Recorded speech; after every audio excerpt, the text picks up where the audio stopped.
Friends, இந்த பணக்கார பொண்ணு என்ன பண்ணுறாங்க பாருங்க. ஆர்டர் பண்ணியிருக்காங்க. அது எடுத்துகிட்டு வந்து கொடுக்கும்போது பணத்தை கையில் கொடுக்காம தூக்கி எறிகிறாங்க. அதை எடுத்துகிட்டு இருக்கும்போது அந்த வீட்டிலேருந்து ஒருத்தர் வெளியே போகிறாரு. அவர் கழுத்தில் இருந்த செயின் கீழே விழுந்துடுது.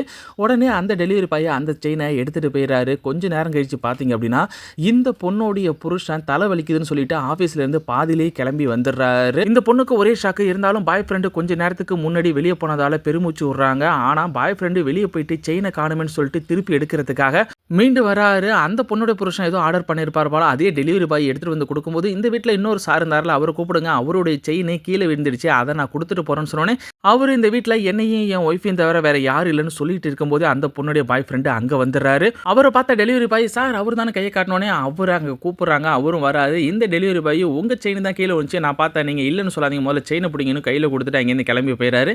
இவருக்கு அப்போ தான் உண்மை புரியுது, இவங்க 2 பேரும் தன்னை ஏமாற்றிட்டு இருக்காங்கன்னு சொல்லிட்டு உடனே இவர் அவனையும் தன்னுடைய பொண்டாட்டியும் வீட்டை விட்டு துரத்திடுறாரு. இதுக்கப்புறம் இந்த வீட்டில் உனக்கு வேலை இல்லைன்னு சொல்லி.